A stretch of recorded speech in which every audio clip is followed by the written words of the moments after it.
What's up, fight fans, and welcome back to the channel. Today, we're diving into some spicy UFC drama that's got the MMA world buzzing. Sean O'Malley, the former bantamweight champ, is getting an immediate title rematch against Merab Dvalishvili at UFC 316 on June 7th. People are not happy about it. Was this the right call, or is it just Dana White playing favourites with his golden boy Suga Sean?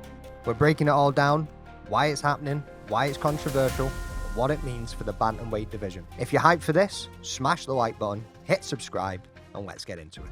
Alright, so let's set the stage.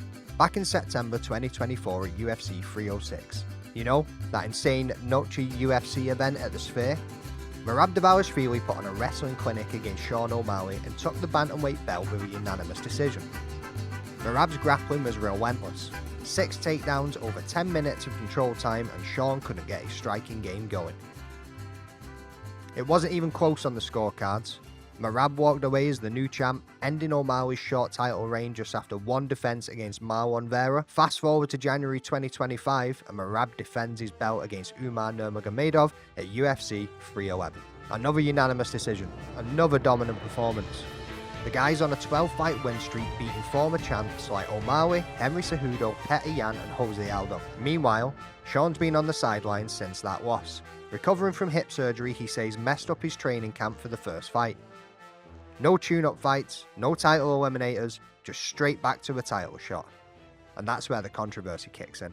So why are fighters and fans losing their minds over this? First off, immediate rematches usually happen when the fight's super close, or there's some crazy controversy like a bad stoppage or a razor-thin decision. Think McGregor versus Nate Diaz 2, or Jones versus Gustafsson 2.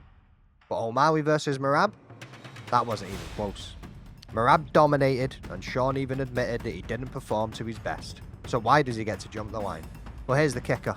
Dana White announced this rematch on April 2nd, 2025, and it's clear Sean's star power is a big factor. O'Malley's got the flashy persona, the wild hair, the knockout highlight reel, and he's a draw. Back at UFC 299, Dana called him the biggest star in the bantamweight history. But here's the thing. Some folks like Henry Cejudo and Aljamain Sterling aren't buying it. Cejudo called it a stupid move, saying Sean's fights don't sell pay-per-views like a Conor or a John Jones. Sterling, who got KO'd by Sean, said it's a hard fight to sell, since Merab already beat him so decisively. And then you've got Corey Sanhagen, ranked number 4, screaming from the rooftops that Sean doesn't deserve it. He even called it out on Instagram, saying Sean O'Malley has no business fighting Merab again. Hey, let's be real. O'Malley has no business fighting Merab for an immediate rematch. He got beat up in the first fight. He's going to get beat up in the second fight. No one wants to see that fight. I'm not booked yet. The fans on X are split too. Some are hyped for the rematch, saying that Sean's got a chance to redeem himself now that he's healthy. Other comments like Dana White privilege is also back. And honestly, they've got a point. Guys like Petr Yan and Sanhagen can argue that they've got more of a claim after their recent wins. So is this about fairness, or is it about cashing in on the Suga Sean hype train? Let's play devil's advocate. On one hand, there's a case for Sean getting a shot. He's the former champ, and he has got a legit claim that the hip surgery held him back in his last fight. His coach, Tim Welch, said a healthy Sean is Merab's kryptonite.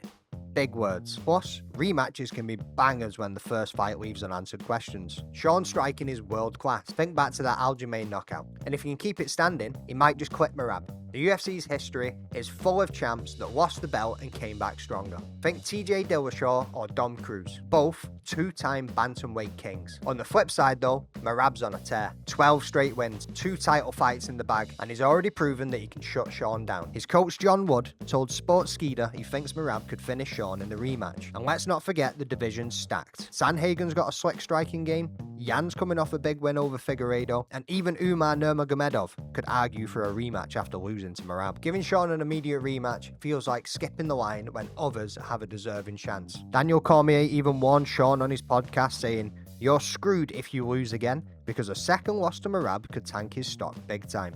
So where does this leave us? UFC 316 is set for June the 7th in Newark, New Jersey, with Merab vs Sean 2 headlining the card. Will Sean shock the world and reclaim the belt? Or will Merab prove that the first fight wasn't a fluke? I think Merab's wrestling is still going to be a nightmare for Sean, but if Suga comes in 100% healthy, we might see a closer fight. Either way, the drama's already worth the price of admission. What do you think? Does Sean deserve the rematch, or should the UFC have gone down a different route? Drop your thoughts in the comments and let's get a debate going. If you've enjoyed this breakdown, give it a thumbs up, subscribe for more UFC content, and hit that bell so you don't miss a thing. Thanks for watching, folks, and I'll catch you in the next one.